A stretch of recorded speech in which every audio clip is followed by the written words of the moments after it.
It is such a joy to have you here. I cannot tell you.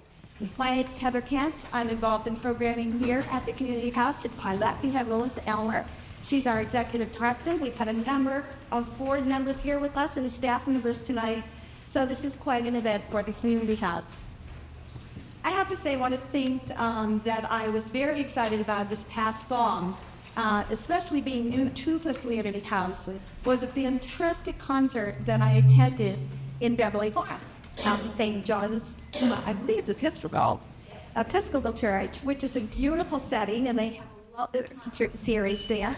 And I saw a little sign up in one location, and I thought, well, my goodness, ragtime would be how much fun could that be? And so I attended that concert, and I can say I've been at a number of concerts throughout my years. And it was one of the most enjoyable, most relaxed, wonderful program I've ever heard. And I thought, this is the fellow to start a beautiful renewal of the music here at the Community House with better to do it. I'd like to explain before I introduce our guest artist tonight. I would like to share with you how the night will unfold so everybody feels very comfortable. They know what to expect. We will have we're going to have two portions of our program. There will be a short intermission, about 10 minutes midpoint for the program. There may be some water and coffee back there. Please feel free to help yourself with that during that intermission. And then I would like to invite everyone here to please join us for a live reception with us. After the concert, you've got some lovely holiday things there, more coffee and anything that you like, great conversation as well. So I think it's a great time for me to take a moment and welcome our guest artist, Ragtime Boogie.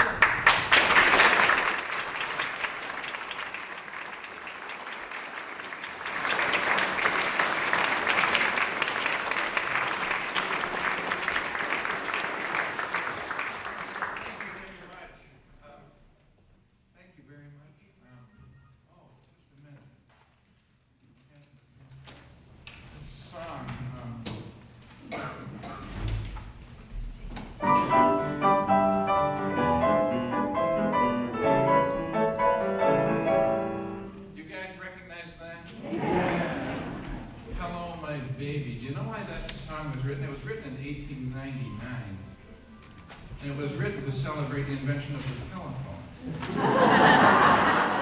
Hello, my baby, hello, my ragtime gal.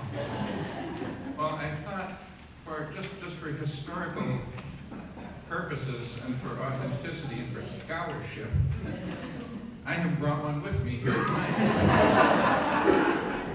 And I want to show you the proper way to turn off down this button here on the side. Maybe you can't see it, but there's a screen up there. Now watch carefully as it takes the big one. There, see that? It's fighting the dust as we speak. There. Don't let that happen to you. This. Now, I'm kind of a little special event. Oh, let's see. I'm going to play a couple of songs in a row, and then I'm going to ask you guys if you know what the thread is that ties these songs together. Let me see. How does this go?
of them are rivers, I think. I don't know what the Two of them are river songs. Well, close. Come Josephine and my flying machine. Yes, that was written in 1910 to celebrate, really the birth of the airplanes, Wright brother. Another one there was called Down by the Old Mill Stream, that famous barbershop tune. That was also written in 1910. The last one was called the Washington and Lee Swing, kind of a rocking march. Does anyone know what year that was written in? Do you know why I played some 1910 tunes? We have a special guest here tonight. Mrs. Janice Snow was born in 1910, and she's sitting right here in front of me.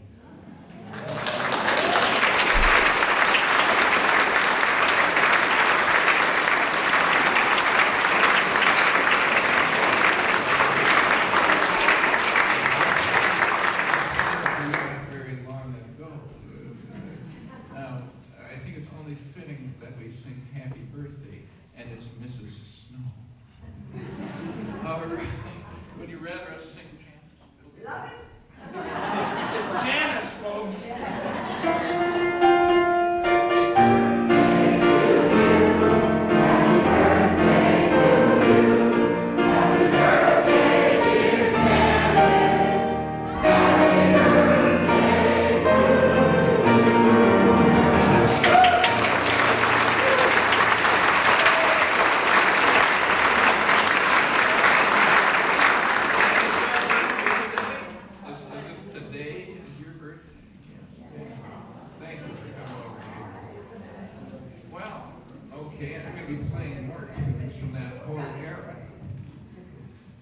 And I thought I'd play for you a tune that I learned from a player piano one time. Player pianos, of course, play 1,000 notes a minute. And back in the 1960s, when I was trying to learn how to do this, I was trying to imitate a player piano in a beer hall in Detroit. I tried imitating it for 2 years, and finally somebody pointed out to me that 3 guys were playing on the roll. So these are from the young stupid files, as I call it. So this tune is actually from 1904. It's called Ida, Sweet as Apple Cider. And it's a player piano rendition of Ida.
There was nothing to it. You simply push down the notes in the order that I put it down on the paper. By itself. Easy for him to say. Ragtime. Yeah, ragtime's a fantastic era. It actually, ragtime actually grew out of folk melodies. I'm going to play you a little tune here called Carrie's Gone to Kansas City. This tune is a folk song. We think it came out of Missouri. A gentle, rolling little thing. It's just so typical of the banjo and guitar music of the late 1800s. This is the kind of stuff that was going around long before ragtime became popular. So here's Carrie's Gone to Kansas City.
folk song that came right out of Missouri, which was a huge center for ragtime, which I'll show you as we go along.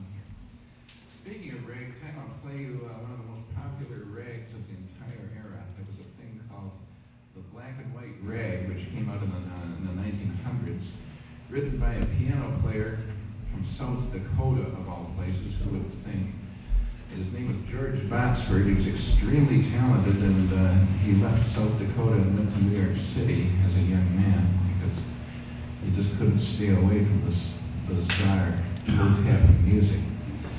And he wrote this incredible piece, which probably a lot of you will recognize. It's called The Black and White Rag.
Space around here. If you get carried away, just go for it. Oh, why is this stuff called ragtime? I want to show you this. It has to do with music. The learned word is syncopation, but this stuff came from folk musicians. They didn't know words like that. These guys, if you study classical music, you'll find that together. What does that mean? I'll show you. 1, 2, 3, that would be the beat of something. And if you take, for instance, Don Giovanni, section of Mozart's opera, you'll notice that the melody notes land right on top of those notes in the left hand, the beats.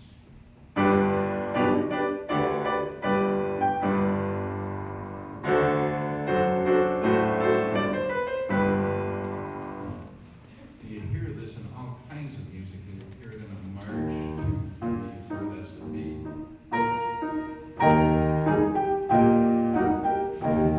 And the melody and the note and the beats line up with each other. These southern musicians, these guys that played mandolins and guitars, fiddles and bands, somewhere in the 1800s, and nobody knows when, these guys invented a type of music that lands in between the beats. And I'm going to show you an example of this. I'm going to play you something, a quiet little tune. It's not very long. It's just called Southern Dance. And you'll notice that here's our beat, 1, 2, 3, 4. But you'll notice that the melody notes are landing in between those beats. It's kind of a haunting sound. So here's just Southern Dance.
In the 1890s, classical musicians, when they first observed this, they didn't have much respect for it.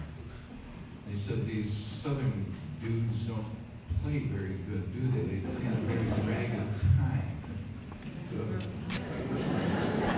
One of the great does of history. Well, they weren't very good, I guess, so I love that expression. Well, let's see. Let's shift down here to New Orleans for a minute. And I'm going to play a piece called the Canal Street Blues.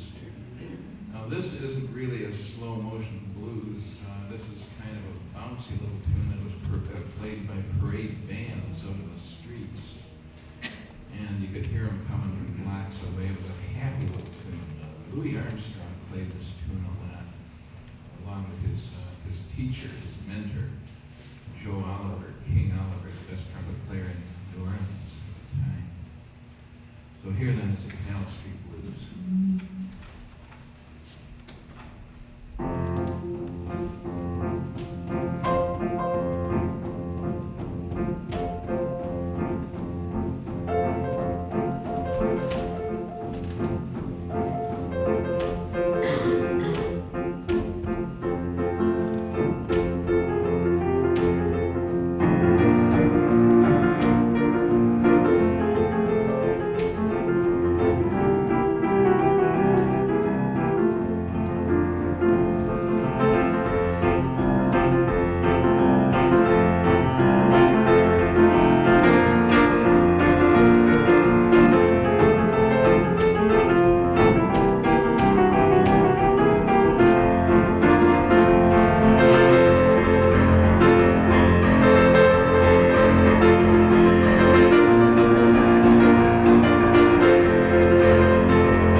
It's beautiful at times, it moves at times, it's got good musical elements in it. How do you know if it's got good musical elements in it? I'll tell you how you know. You can sit there and keep listening to it.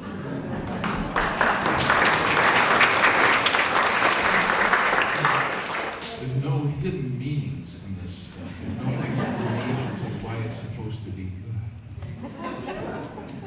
I know what I'm going to play for you. This is a New Orleans street song. Street songs, you'd find a lot of little bands that would just sit along the streets of any big city. They'd put hats up in front of them, and they'd sit there and play their instruments and pick up tips. That's an accepted way of musicians making money. I still have my hat. Don't leave home without it.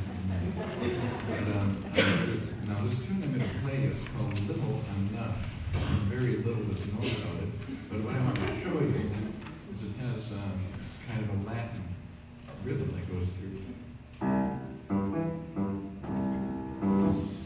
That goes all the way through this thing, and there's a lot of New Orleans music that has that. It came from the Mexican bands that migrated and came to New Orleans and searching for gigs and found themselves playing on the streets. Well, this is called a Spanish tinge when you hear this stuff in New Orleans music. Well, this little tune, Little Enough, was actually written by a trombone player named Turk Murphy. But we know very little about why the thing was written or anything, but it's beautiful. Here's a New Orleans street song, Little Enough.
any piano can play loud.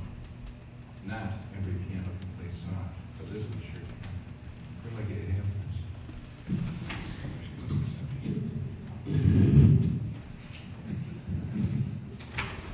I've got a tune for you guys.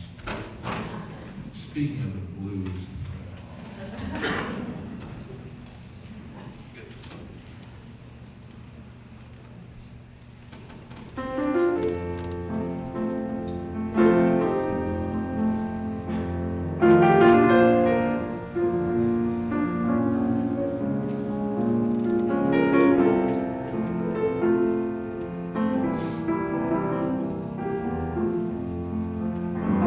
this is a tune that's called Trouble in Mind.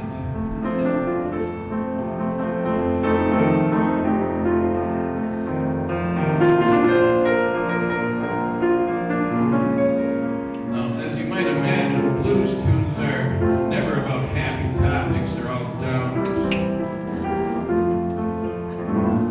For instance, you never hear anybody singing, I just got a brand new BMW blues.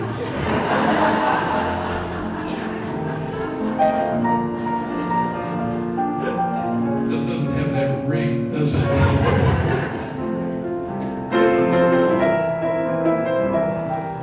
Yeah, blueses are all downers, and so often in these things they put in some little ray of hope.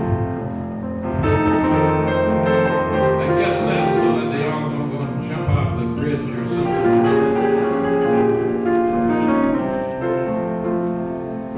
I've got a couple of these verses here with me tonight, so let's see how this goes. Trouble in mind, I'm blue,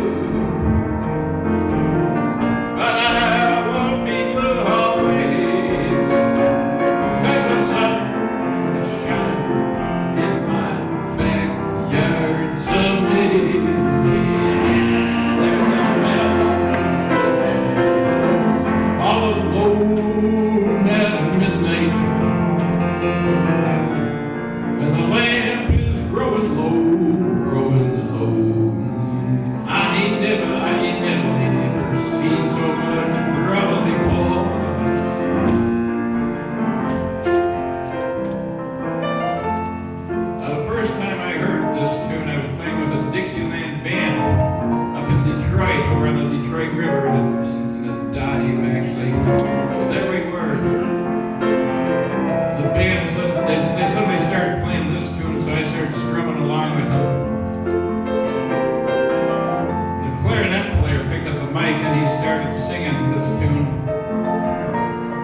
Scott Joplin, the most famous name left over from the ragtime era.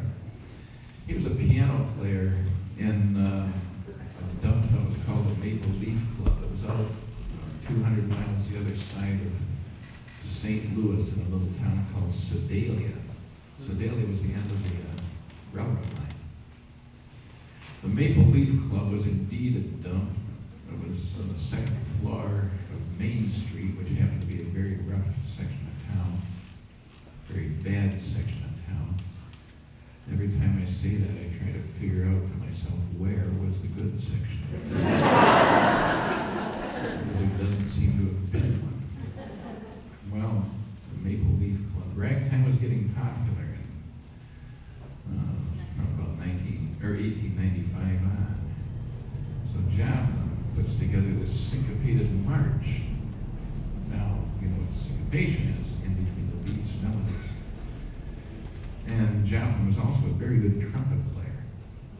He played in the city band and in a lot of marching bands. He actually made quite a bit of money playing trumpet, dance bands. But he was related to bands also because he met and he knew John Philip Sousa. I met him at the World's Fair in Chicago in 1893, and those two guys admired each other. So Joplin comes up with this syncopated march in 1899, and he takes it around trying to get people to publish it, no one had published it. So it ends up in town, somebody finally published the thing, they printed up a few copies, and the guy said to Joplin, he says, pretty good tune, what's the name of it? Joplin told him it didn't have a name, so the guy said, well, y'all is a piano player over there in the Maple Leaf Club. He said, why don't we call this the Maple Leaf Rag? Okay. So on September 18th of 1899, this piece showed up in the music shows, and it was an instant success. It was a smash hit. They literally couldn't print the things fast enough. 1 year later, ragtime had gone all over the U.S., and because of the power of the Maple Leaf Rag and the beauty of it and the bizarre nature of this, what's supposed to be music from the wrong side of the tracks where they weren't very good. And the next year after that, John Philip Sousa took his band to Europe, and he played all kinds of marches, and he put 2 rags in his programs, and one of them was the Maple Leaf. And by the time Philip Sousa left Europe coming back, they were playing 12 rags on each of their programs because of this incredible tune. Here's Scott Joplin's Maple Leaf Rag.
string tunes together, 4, 5, 6, 7, I don't know how many. They'll all be from that era. And, well, I said I don't want to talk too much.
Thank you, phone.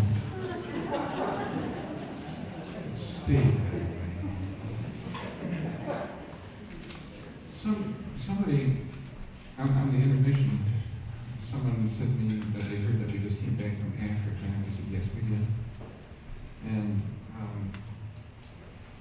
I thought I'd just tell you one completely unrelated story to any of this. It'll be very short.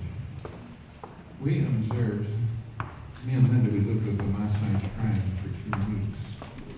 We stayed in a little lodge that the Maasai, they basically took care of it.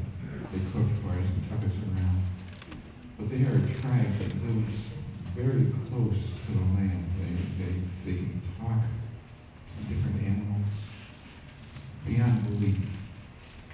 To give you just one quick example of this kind of stuff that we saw going on all day, every day, that they just take for granted. The guy that owned the house,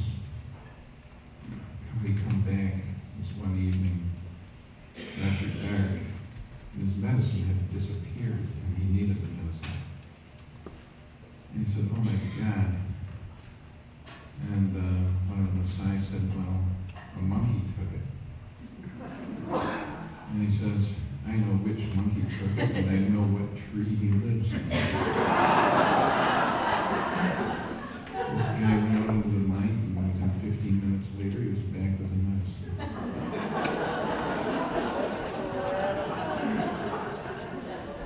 There's worlds of knowledge out there that we don't understand. None and I were immersed in this for the last 2 weeks. I can't get this out of my head. Ragtime. Okay, I'm going to show you something. Some of the people we had here in the afternoon were playing boogie woogie and stuff. I was showing them that boogie woogie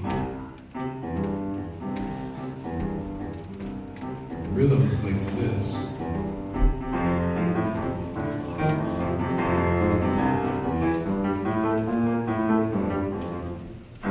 This stuff was actually derived from guitar players. But those are easy rhythms to do on guitar. So these guitar players started playing pianos in barrel houses, which are kind of rough joints. So since they didn't go to the Boston Conservatory, they practiced 1, 2, 3 thumb under. You never hear that kind of stuff in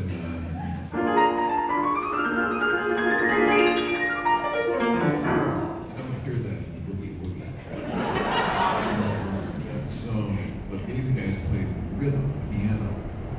They played the piano the same way they played their guitars. And they developed this incredible rocking style that for many years back in the 1800s was simply known as barrel house piano. In the 1890s, when they started using the word ragtime, then they called this style ragtime. And then in 1927, somebody made a recording called somebody or other's Boogie Woogie. So then the phrase Boogie Woogie was born in 1927. And then it was known as Boogie Woogie, well, the Boogie Woogie piano players. And until the late 40s, when the style kind of faded and Elvis and them started coming on the scene, playing the same stuff on guitars. So now it became known as rock and roll. So the same style's been around for 140 years. Boogie Woogie, barrel house, whatever, ragtime was called for 30 years. So here's a little bit of example of a barrel house now. For you music people, you might say, well, that's just a simple C major chord that they're playing rhythm. You're right. So it's in C major. You're wrong.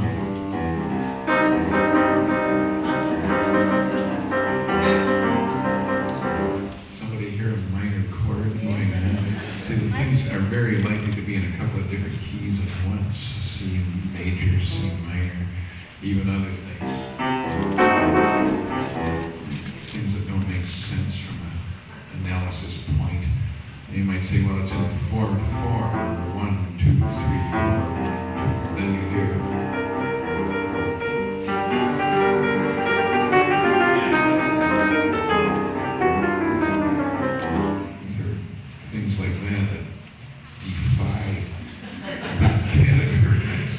But see, it's easy to understand when you just remember what I told you earlier, that they weren't very good.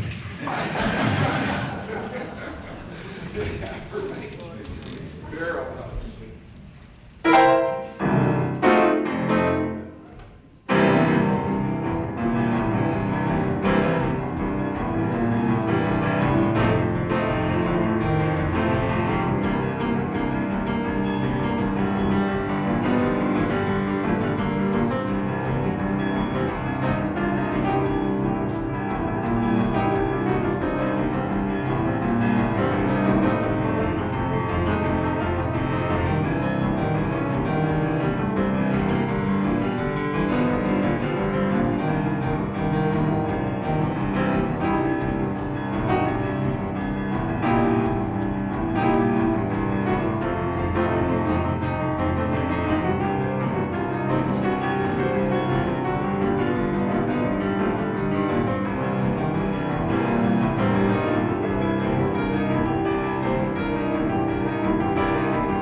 Wood's Opera House put on kind of classy events. They put on little operettas, dances. They had rather elegant dances. They get an orchestra over there, and violins and tuxedos. tuxedos and gowns, and it was a nice event. So, Scott Joplin actually wrote a piece of music that we played at one of the dances there. It's called Nothing But the Ragtime Dance. It's a beautiful thing. It was first performed on November 24th of 1899, which was 2 months after when the Maple Leaf Rag came out. But Maple Leaf wasn't all that popular yet. But this ragtime dance, what I like about it, what it shows about Scott Joplin, that he wasn't famous yet. And he wrote this piece simply to be beautiful and not to try to keep being famous.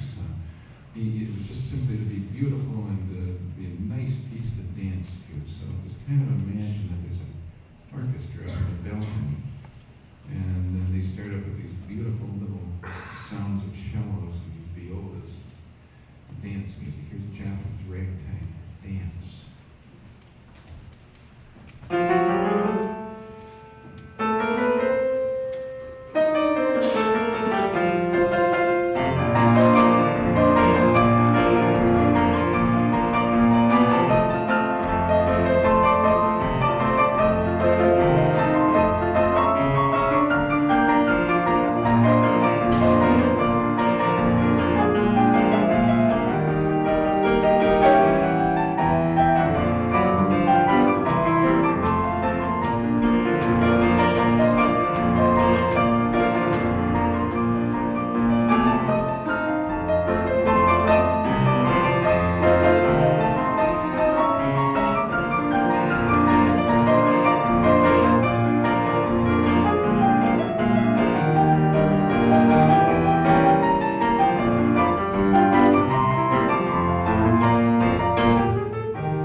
chalet, which is out in a million and a half acres of just wilderness.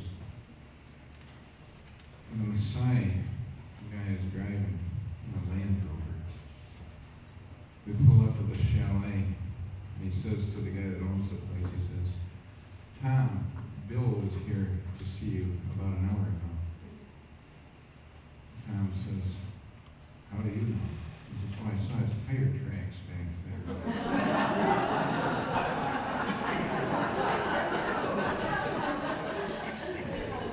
So he says, "An hour ago?" And he says, "Yes. You know, the track was in the sand and the wind isn't blowing much and it hadn't started to cave in yet."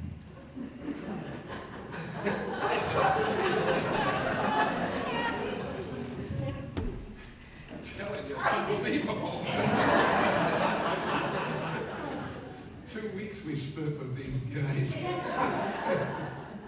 I know nothing. Ragtime. Oh, let's see. Here's another boogie-woogie number. This is a thing called the Honky Tonk Train Blues. So this one doesn't follow a guitar bass like I just showed you. That left hand goes throughout the duration of this tune. The right hand makes up sound of trains. The Honky Tonk Train was a real train that used to go from Chicago to New Orleans. It was a party train. It had a barrel house boxcar in it.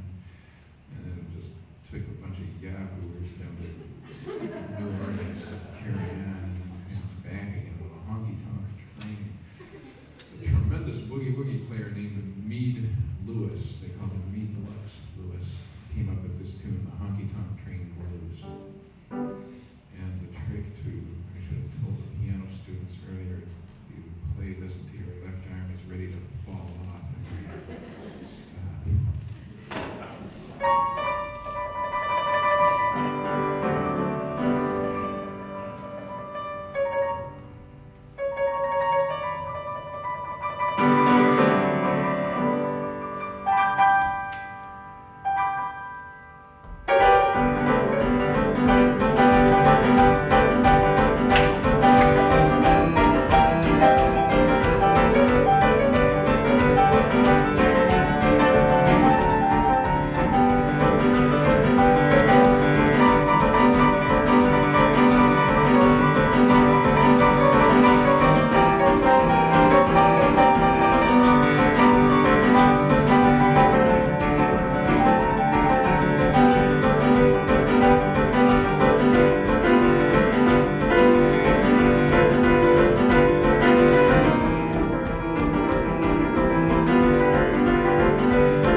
students earlier, he would play this pier 5 times, it's ready to fall off. Let's stop it. Stop.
Record 11 is very friendly birds. Germany things that have wonderful hymns that they haven't really heard. It plays Mozart, but the Mozart played Lennon's not by the group. Mozart, I'll say, in fact, he wrote us in a letter. Whenever I sing my G major piano concerto, I sing whatever occurs to me at the moment. That stuff. What does that mean? And okay, it made the right go up in the right hand. So tomorrow night you might make it think. But stuff like that. The improvisation was way more way. Of course, once these guys wrote music now, I hate it. Then they can't go back and change it every time something plays. Set the bad way now. So it's a kind of a long story, but I'm talking as the guy who still does. Well, I was fascinated by music and I read everything I can find about it. So one time in the 1970s, in the early 70s, I was bemoaning the fact that Wolfgang died a long time before ragtime, another showman. He died about 100 years. In 1791, they was. And ragtime became popular in the 1890s, 110 years later. So I thought, well, Wolfgang, he put on these incredible anchors and symphonies and the trained artist and really good. The pretty amount of time on everything he did was a masterpiece. But I thought, well, what if this type sounded like it was certainly written or made? And sure, it occurred to him. Yeah, somebody should do you see them? You know, they finish with the performance, so it's a magic good. He goes back to those little streets in Vienna and into his little doorway there, goes inside, closes the door, shuts some curtains, looks up, yeah, they rang.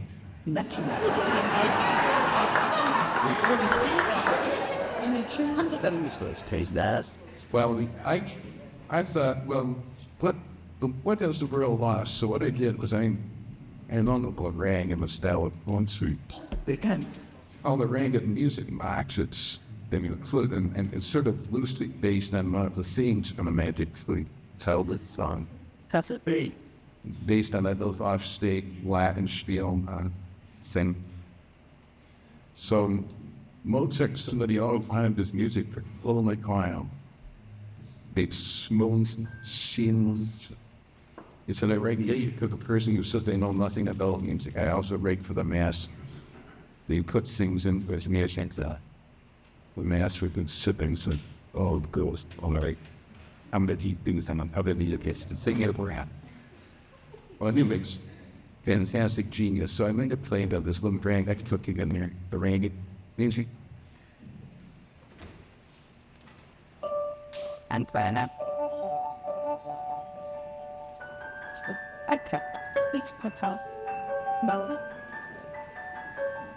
did that work out?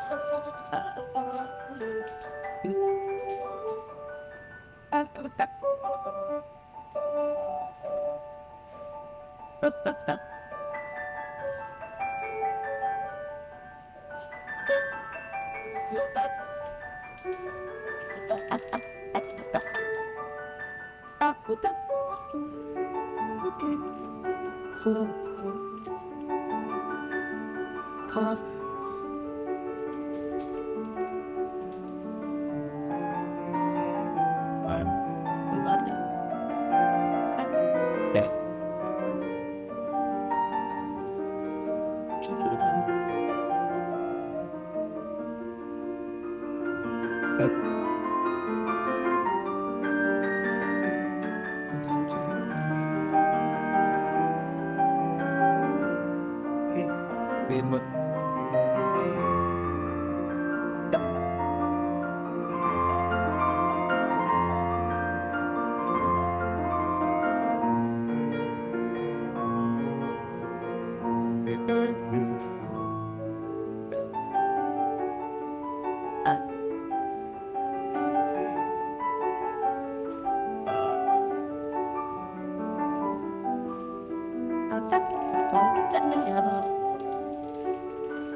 That's not Alan.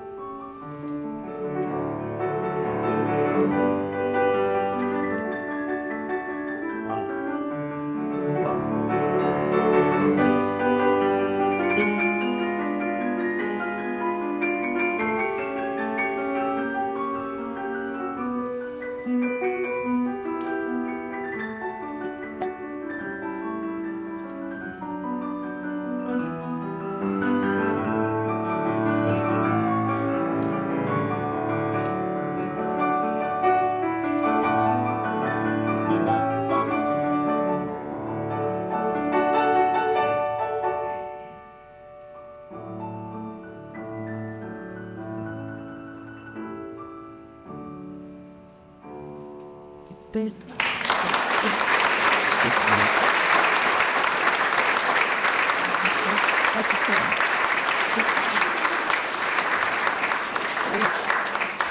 And it's the part What's that? I funny thing, the bass on your mic is way out. That's my You be there better with without your mic. And you bought. But the pen. I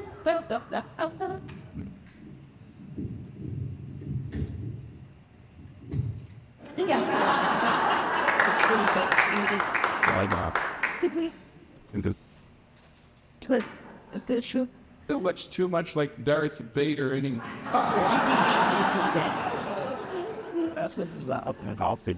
Have you guys ever heard that before? That Mozart wrote for the masters, but did you ever wonder what it means?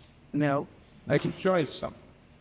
One of the most famous pieces in history. You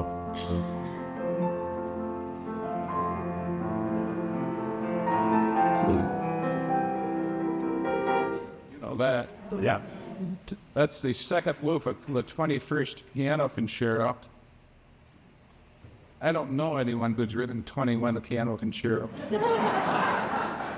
And he wrote more than 27, when he's like 27 that are known. This piece is unbelievable. I've been doing things with what are called, a learned word, mixed meters, where the it's in the 3/4, to the 1/13 for the other notes, those about the rhythm.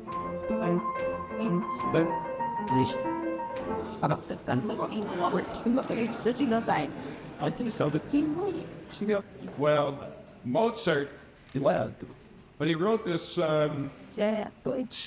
21st Piano Concerto, a typical way that Mozart would be hired to do something like this was, let's say he lived right here 200 some years ago, and Boston called him up and said, "Hey, Wolfgang," he was known as a piano player, much more than as a composer. He was an incredible pianist. Get down here to Boston and play something with us.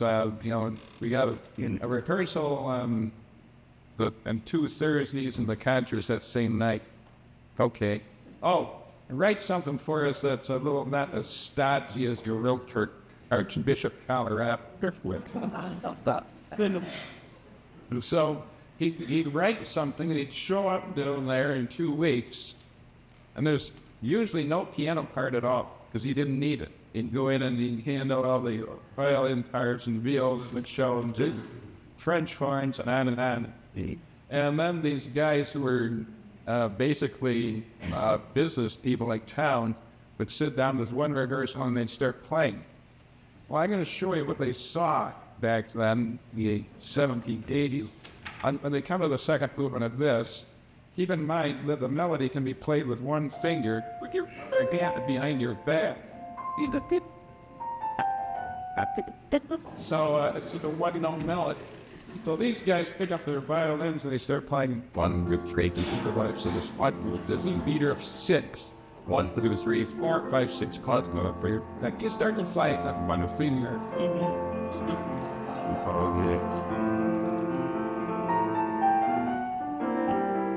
What? 1 and 2, 3, 4 and 1, 2, 3, 1, 2, 3, 4, 1, 15. Do it again. Go 4, 5, 6, 1, 2. Start off.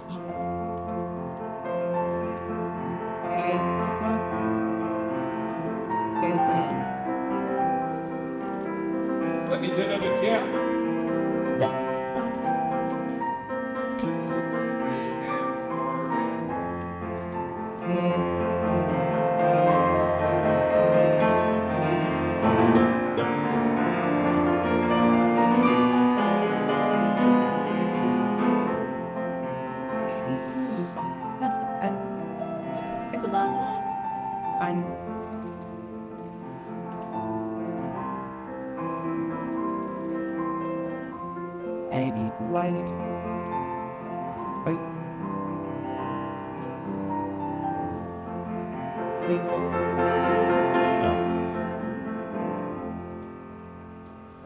tonight. That is.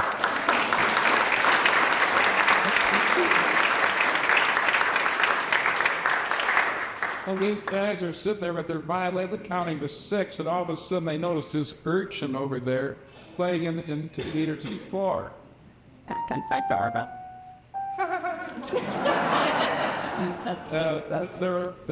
This actually happened. He did this kind of stuff all the time. And I put stuff in the music that the guys playing up and see it, and they say, good Lord. It has a certain kind of job security about it. Well, let's see. I want to play earlier today. We were playing some country tunes, and so I thought I'd put together a little medley for you. That's comedy. They're very closely related to ragtime, by the way, in the meter song. In fact, they're a saving for them. So, everything else was country music.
Singing.